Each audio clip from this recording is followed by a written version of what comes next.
ওফ, বাপরে বাপ, কি বৃষ্টি কি বৃষ্টি! একেবারে চান করিয়ে দিল রে ভাই। জামা কাপড় ভিজে একেবারে একাকার। তুই কোথায় ভিজলি রে শালা? তুই তো ছাউনির নিচে গুটিসুটি মেরে বসে আছিস। যা ভেজার তো আমি ভিজলাম, তুই শুধু নাটক করছিস। হ্যাঁ রে, ঝাপটা দিয়ে জামাটা পুরোই ভিজে আছে। গরুগুলোকে একটু পা চালাতে বল রে। আধ ঘন্টার রাস্তা 2 ঘন্টা পাইয়ে দিলি, কোমরে ব্যথা ধরে গেল বসে বসে। আরে ধুর, এত ফজফজ করিস না তো। কাদায় গরুগুলো হাঁটতে পারছে না ঠিক করে। তোর যদি এত তাড়া থাকে তবে তুই চালা। আরে আমি যদি চালাতে পারতুম রে ন্যাপলা, তাহলে দেখতি 15 মিনিটেই বাড়ি পৌঁছে দিত। মুখের ভাষা বেশ ভালো রপ্ত করেছিস। গরুর গাড়ি চালাতে পারিস না, শুধু বড় বড় কথা। আধ ঘন্টার রাস্তা 15 মিনিটে পৌঁছাবে, শুনেই হাসি পায়। এই ন্যাপলা, কিছু বললি? হ্যাঁ, কিছু বললি তুই? কানে এলো কিন্তু। না না, কিছু বলিনি তো। এবার মুখটা একটু বন্ধ রাখ। দেখ, সামনে কালুর চপের দোকান, ওখানে দাঁড়াবো। তুইও একটু জিরিয়ে নিবি আর আমি একটু গরম চা খাবো। দুপুর গড়িয়ে বিকেল হতে না হতেই আকাশটা যেন হঠাৎ করে অজানা রাগে ফেটে পড়েছে। শুরু হলো একটানা মুষলধারে বৃষ্টি। ঘন মেঘে চারিদিক অন্ধকার হয়ে এসেছে। তখনও সন্ধে নামেনি, অথচ মনে হচ্ছিল গভীর রাত। ঝমঝম শব্দে কান পাতা দেয়। সে সঙ্গে মাঝে আকাশ কাঁপিয়ে উঠছে বিদ্যুতের ঝলক আর বজ্রের গর্জন। চারপাশে একটাও মানুষ নেই। এই ঝড় বৃষ্টি মাথায় নিয়ে ভম্বল আর আমি হাট থেকে বাড়ি ফিরছি। হাট শেষ হয়েছে সন্ধ্যার অনেক আগেই। বৃষ্টির জন্য রাস্তার মধ্যে আটকে পড়েছিলাম। কোনোভাবে বৃষ্টি কমছে না দেখে বৃষ্টির মধ্যেই বাড়ির উদ্দেশ্যে রওনা দিয়েছি।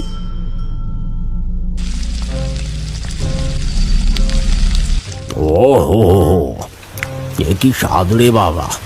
এরকম বাদলার দিনে গরম গরম আলুর চপ, আহা, কামড় দিতে যা লাগে! ও, এ যেন অমৃত, একেবারে অমৃত। শুনছি কাকিমা তো এখন বাইরের কিছুই খেতে দেন না তোমায়। সব নিয়ম কানুন করা হয়েছে তোমার ঘরে। চিনি কম, তেল কম, ঝাল কম, আর তুমি এখানে বসে দিব্যি চপ খাচ্ছ। এটা যদি কাকিমার কানে যায় না খুড়ো, তুমি নিজেই চপ হয়ে যাবে। এই কথা, এই চুপ কর, ওসব কিছু বলিস না রে বাবা। কাকিমা শুনে ফেললে সত্যি আমায় চপ করে বাঁধবে। সবাই নিমতলার মোড়ে কালুর চপের দোকানে গরম গরম আলুর চপে কামড় দিচ্ছে। অবিরাম ঝরে চলেছে বৃষ্টি আর ব্যাঙেদের কলরব। ঠিক সেই সময় বৃষ্টি মাথায় নিয়ে হাজির হলো ন্যাপলা আর ভম্বল। কাকা, আমাকে 4টে আলুর চপ আর 4টে পেঁয়াজি দাও তো। হ্যাঁ, দিচ্ছি দিচ্ছি, এই কড়াইতে ছেড়েছি, হয়ে গেলেই দিয়ে দিচ্ছি। গেলে ন্যাপলা, তোকে যে আর দেখা যায় না, কি খবর তো? ভিজে গেছিস যে পুরো। কি আর খবর হবে খুড়ো, সকালে মাঠে যাই আর দুপুরে হাটে। ফিরতে ফিরতে সন্ধ্যা হয়ে যায়, তাই আর ফাঁকে বেরোনো হয় না। তারপর তোমার শরীর ভালো আছে তো? হ্যাঁ, ওই চলে যাচ্ছে। এই নাও তোমার চপ। ঠিক আছে গো খুড়ো, আজ আসি। বসবি না?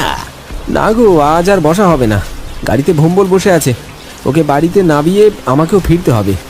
এমনিতেই অনেক দেরি হয়ে গেছে, বাড়ির সবাই চিন্তা করবে না হলে। আজ আসছি, অন্যদিন বসে অনেক গল্প করবো খন। হাতে গরম চপের ঠোঙাটা নিয়ে গরুর গাড়িতে উঠে বসলাম। আশেপাশে থমথমে পরিবেশ। বৃষ্টি থামার কোনো নামগন্ধ নেই। আকাশ কালো মেঘে ছেয়ে গেছে। গরুর গাড়ির কাঠের ছুঁয়ে টুকটাক বৃষ্টির শব্দ, আর দূরে কোথাও যেন গুমগুম করে বাজ পড়ার শব্দ। মাঝে মাঝে গাটা শিউরে ওঠে। ভম্বল তখনও গাড়ির ছইয়ের ভিতর গোমরা মুখে বসে আছে, কিন্তু ওর মুখটা ঠিকঠাক দেখা যাচ্ছে না। আলো কম, ছায়া বেশি। আমি ডাকলাম, ভম্বল, ঠিক আছিস তো? জবাব এলো না। আবার ডাকলাম একটু জোরে, আরে ভম্বল, নামবি তো? তোর বাড়ি এসে গেছি। ভম্বল এবার কথা বলল, আজ তাহলে আসছি, কাল তাহলে সময় মতো চলে আসিস, সাবধানে যা। হ্যাঁ হ্যাঁ রে, ঠিক আছে। কিরে কি হলো, গাড়িটা ঘোরা? বাড়ি যাবি তো? হ্যাঁ, এই দিক দিয়েই তো যাব। এদিক দিয়ে গেলে তাড়াতাড়ি চলে যাব। আরে তুই কি পাগল হয়ে গেছিস নাকি? এই রাস্তায় তো তেলো ভেলে মাঠ পড়বে, তুই জানিস না? ওই পথে কেউ যায় না। দেরি হোক তবুও তুই এই দিক দিয়ে যা। তুই আবার চপ কিনেছিস? মাঝ রাস্তায় দাঁড়িয়ে ভূতে যখন চপ চাইবে বুঝতে পারবি তখন। না না, তুই এই দিক দিয়ে যা। আরে ধুর, বাজে বকিস না তো। ভূতে নাকি চপ চাইবে, যত সব ফালতু। যা, তুই তোর বাড়ি যা। বৃষ্টিতে ভিজিস না, আমি ঠিক চলে যাব। তোকে অত চিন্তা করতে হবে না। ভূত নামটা শুনলেই এখনো অনেকের গায়ে কাঁটা দেয়। যেসব পথ জনশূন্য, যেদিকে সন্ধ্যা নামলে কুয়াশা জমে, সেখানেই নাকি তারা থাকে। ঠিক এমনই এক রাস্তা এই তেলো ভেলো মাঠের আলপথ। কেউ কেউ আবার বলে মাঝরাতে কে যেন গরুর গাড়ির চাকা ধরে টেনে ধরে, কিন্তু আশেপাশে কেউ নেই। আমি অবশ্য এসব বিশ্বাস করিনি কখনো। তবে আজ রাতে যখন গরুর গাড়ি নিয়ে সেই রাস্তায় উঠলাম, অদ্ভুত একটা কেমন ঠান্ডা ঠান্ডা অনুভূতি হচ্ছিল। বাতাসটা যেন হঠাৎ নিস্তব্ধ হয়ে গেল। গাড়ির চাকা কাদার উপর দিয়ে গড়িয়ে চলেছে, কিন্তু কোনো শব্দ নেই। চারপাশটা একেবারে শুনশান, কেউ কোথাও নেই। মাঠের মধ্যে দিয়ে একটা মোটা আল বেয়ে গেছে। অনেকের মুখে শুনেছি এই তেলো ভেলের মাঠে নাকি ভূতেদের আস্তানা, কিন্তু কোনোদিন শুনিনি ওই ভূত কারোর ক্ষতি করেছে। তাই আমারও অত কিছু মনে হয়নি। একা একা গরুর গাড়ি নিয়ে এগিয়ে চলেছি বাড়ির পথে। ঝিরঝির বৃষ্টি, আর মাঝে মাঝে কান ফাটানো বজ্র। এইভাবে মাঠের মধ্যে দিয়ে এগিয়ে চলেছি আমি। অনেক বড় এই তেলো ভেলোর মাঠ, প্রায় 10 বিঘা জমির সমান। অনেকটা পথ এসে পড়েছি, প্রায় মাঝ বরাবর। আর তখনই সারা আকাশ জুড়ে একটা মেঘ ডেকে উঠল।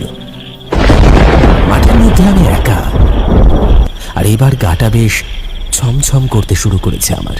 মনে হচ্ছে শরীরটা যেন অস্বাভাবিকভাবে ভারী ভারী লাগছে। কেমন যেন একটা অস্বস্তি হতে লাগে আমার। মনে হয় কেউ যেন আমার ঠিক পেছনেই বসে আছে। তবে সাহস করে পেছনে ঘুরে তাকাতে পারছি না।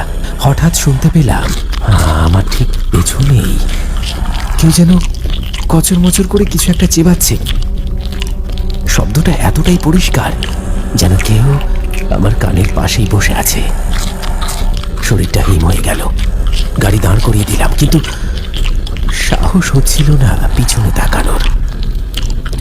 মাথার চুল খাড়া হয়ে গেছে, যেন শ্বাস আটকে আসছে।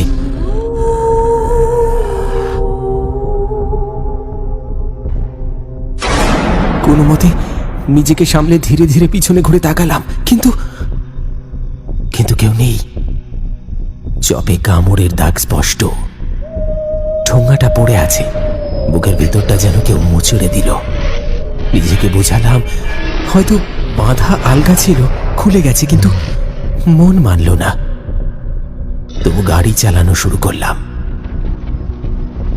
কিছু দূর এগিয়ে গিয়ে একটা গাছতলায় এক বুড়ো লোক বসে আছে দেখলাম। জলে ভিজছে, এক দৃষ্টিতে তাকিয়ে আছে আমার গাড়ির দিকে।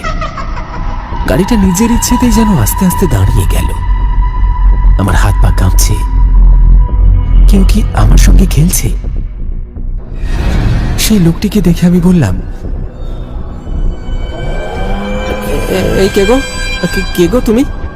এইখানে এইভাবে ভিজছো কেন? তোমার বাড়ি কোথায়? কাপলা মিলের ধারে, ওই কুড়ে ঘরে আমি একা থাকি। আমার পায়ে ভীষণ ব্যথা। তোমার গাড়ি করে আমাকে একটু পৌঁছে দেবে? এমনিতেই রাত হচ্ছে, তার মধ্যে আবার যত ঝামেলা। এসো, তাড়াতাড়ি গাড়িতে উঠে এসো। বৃদ্ধ লোকটি গাড়িতে উঠে এসে বসে। গাড়ি আবার চলতে শুরু করলো। বৃদ্ধ লোকটি হঠাৎ আমায় বলে উঠল, কি সুন্দর আলুর চপ আর পেঁয়াজির গন্ধ বেরিয়েছে। কি আছে ওই ঠোঙাতে? চপ আর পেঁয়াজি আছে। আমার মেয়ে খেতে চেয়েছে, তাই বাড়ির জন্য নিয়ে যাচ্ছি। কত যুগ হয়ে গেল গরম চপ পেঁয়াজি খাই না। যখন বেঁচে ছিলাম তখন রোজ খেতাম, দাও না গো দুটো চপ, একটু খাই। তুমি তো দেখছি খেতে পেলে শুতে চাও। হবে না, হবে না কোনো চপ, চুপ করে বসো। আর একটু পরেই তোমার ঘর এসে যাবে। বুড়ো মানুষ খেতে চাইছে, দে না রে বাপ। বুড়ো মানুষ তো অত নলা কিসের? হ্যাঁ, বলছি তো হবে না। আমি আমার নিজের মতো এগিয়ে যাচ্ছিলাম। মাঠের একেবারে শেষ প্রান্তে এসে পড়েছি। তখন আবার শুনতে পেলাম কচর মচর করে কিছু খাবার শব্দ। প্রথমবারের কথা ভেবে আমি পিছন ফিরে তাকাইনি, কিন্তু না, এখন যেন শব্দটা বেশি হচ্ছে।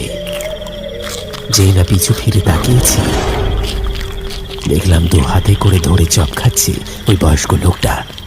দেখে আমার মাথা আগুন হয়ে গেল। আরে এ কি করছো তুমি? আর তোমাকে যে বারবার বললাম ওই চপ দেওয়া যাবে না। আরে তুমি এত অভদ্র, আমি বারণ করা সত্ত্বেও তুমি আমার চপগুলো সব খেয়ে নিলে। কি করব, খুব মন করছিল যে চপ খেতে, তাই তো আর লোভ সামলাতে পারলুম না। ছি ছি ছি ছি ছি, কই দাও, দাও বলছি আমার চপের প্যাকেটটা। না না না না, দেব না, না দেব না। আমি সব চপগুলো খাবো, খুব ভালো খেতে। কি দেবে না? আমার গাড়ি থেকে নামো তাহলে। জোর করে চপের ঠোঙাটা কেড়ে নিলাম। আর তখনই চারপাশে এক ঠান্ডা বাতাস বইতে শুরু করলো। হঠাৎ করেই যেন বাতাস ভারী হয়ে উঠল। পাতা নড়ার মৃদু শব্দটা থেমে গেল, যেন গোটা প্রকৃতি থমকে গেছে। বুড়োটা হঠাৎ হো হো করে অস্বাভাবিক হাসিতে ফেটে পড়ল।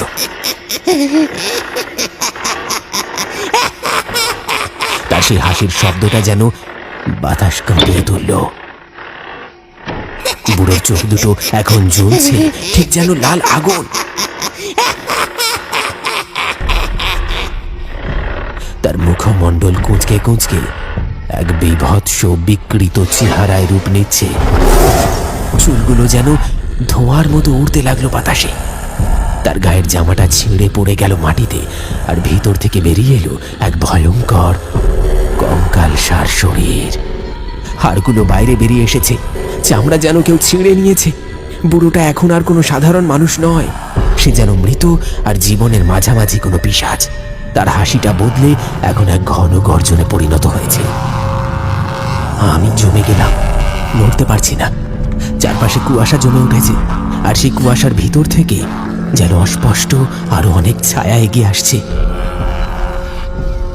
ও মাগো, ও মাগো, কে গো? ওরে বাবা রে, এই যে ভূত, ভূত!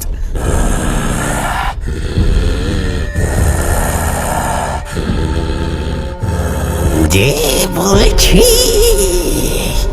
চপের ঠোঙাটা আমায় দে। আমার থেকে চপ কেড়ে নেওয়া তোর এত বড় সাহস, হ্যাঁ?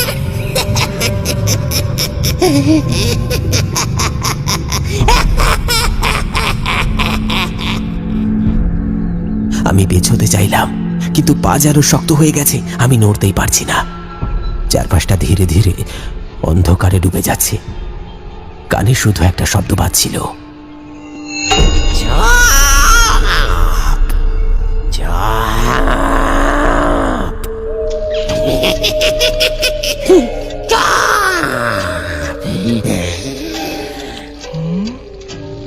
সে ঠিক আমার সামনেই এসে দাঁড়ালো।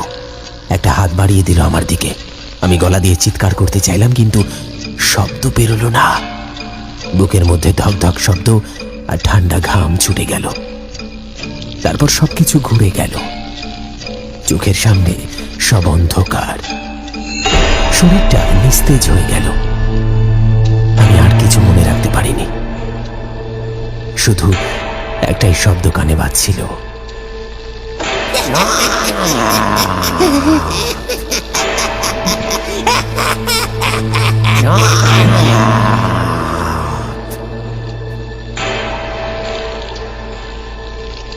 যখন আমার হুঁশ ফিরল, দেখে আমি বিছানায় শুয়ে আছি। কিন্তু কিভাবে আমি বাড়ি এলাম কিছুই জানি না।